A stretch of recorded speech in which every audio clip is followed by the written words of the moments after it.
రేవంత్ రెడ్డి అంటే ఒక పేరు అనుకుంటారా?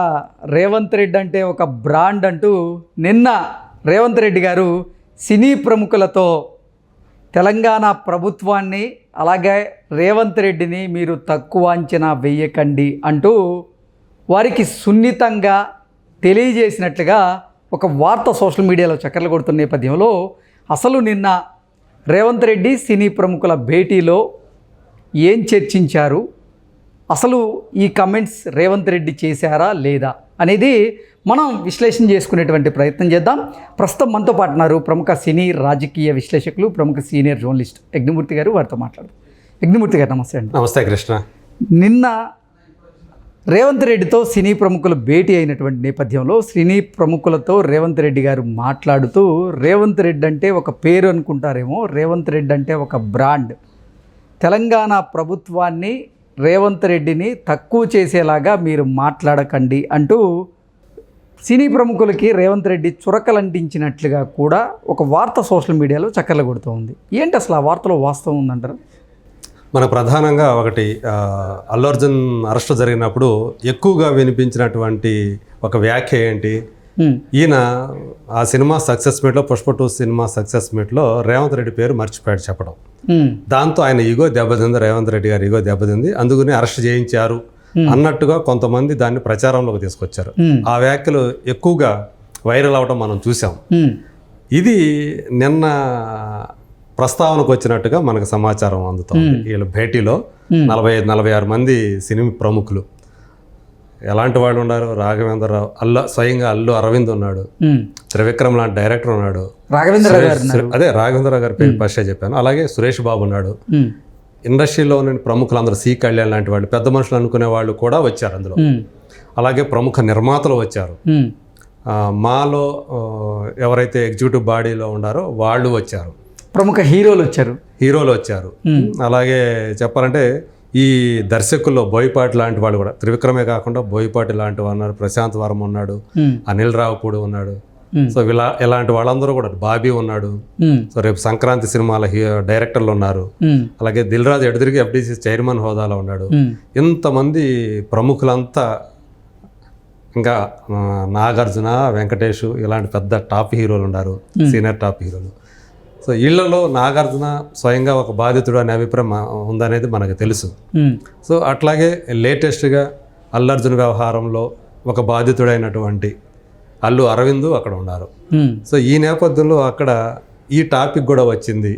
ఏంటి, ఆయన పేరు మర్చిపోవడం వల్ల ఇదంతా అల్లు అర్జున్ మీద కక్ష కట్టి తెలంగాణ ప్రభుత్వం అలాగే రేవంత్ రెడ్డి ఇలా చేస్తున్నారు అనేది బయటికి వెళ్తున్నప్పుడు దాన్ని ఎందుకు మీరు ఒక్కరంటే ఒక్కరు కూడా మీరు ఖండిస్తూ మాట్లాడలేదు ఎందుకని అని చెప్పేసి రేవంత్ రెడ్డి అడిగారు అంటూ కూడా మీడియాలో ఇప్పుడు కథనాలు వస్తూ ఉన్నాయి. అంటే కొంతమంది ఏంటంటే ఇదే టైంలో, అంటే ఒక రకంగా వేడి వాతావరణం, Telangana government versus Telugu film industry అన్నట్టుగా నడుస్తూ ఉంటే ఈ టైంలో ఇప్పుడు అసలు ఇది కరెక్ట్ టైమేనా ఇది పెట్టడం అంటే దిల్ రాజు ఆధ్వర్యంలో? ఎందుకంటే దిల్ రాజు ఇప్పుడు దాకా 1 వీక్ క్రితం తనే స్వయంగా చెప్పాడు, నేను 1 వారం క్రితమే ఛార్జ్ తీసుకున్నాను, ఎఫ్డీసీ చైర్మన్గా తీసుకొని అమెరికా వెళ్ళాను, ఈ లోపల ఇక్కడ ఇవన్నీ జరిగినాయి, సో వచ్చిన తర్వాత నేను ఒక మీటింగ్ ఏర్పాటు చేపిస్తున్నానని చెప్పేసి తను చెప్పాడు.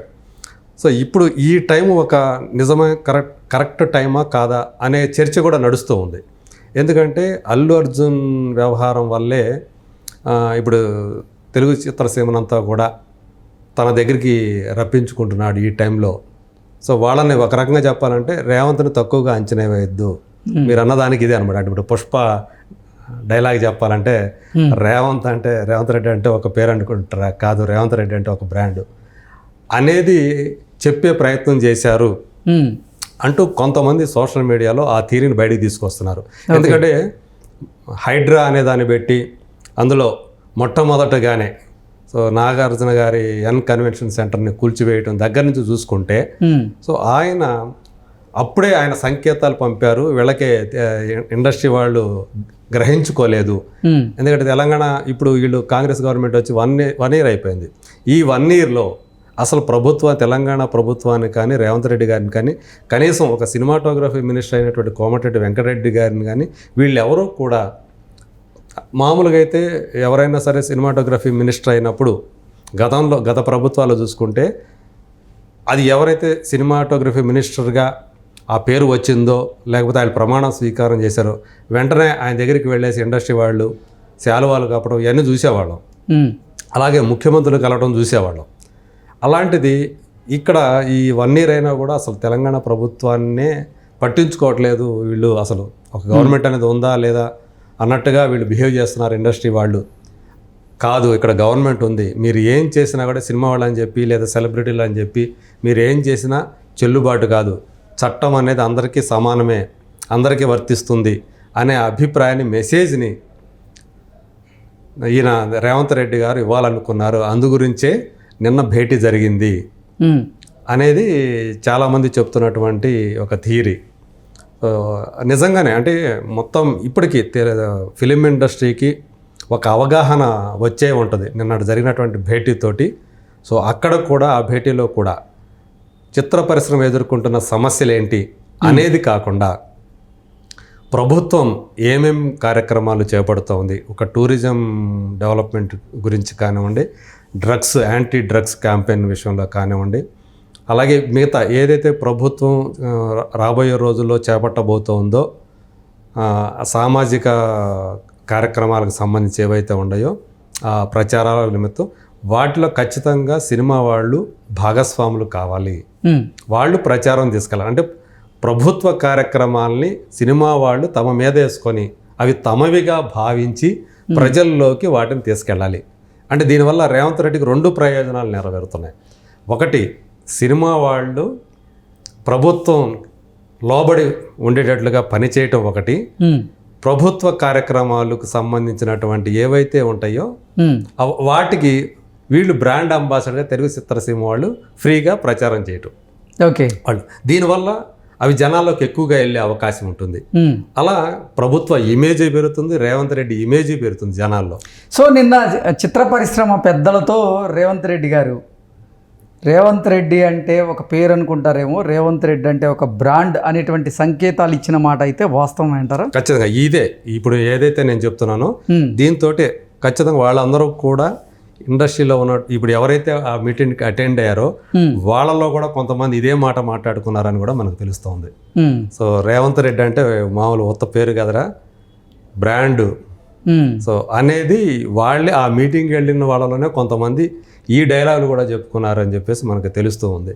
సో ఖచ్చితంగా అందరూ కూడా ఇప్పుడు అల్లు అరవింద్ వెళ్ళినా కూడా అల్లు అరవింద్కి చివరిదాకా ఆయన కామ్గానే ఒక ప్రేక్షకుడిగానే ఉండిపోయాడు. ఆయన మాట్లాడిందంతా కూడా అంటే అందరి తరపున కూడా మురళీమోహన్ గారు బాధ్యత తీసుకొని ఎక్కువగా మాట్లాడారు.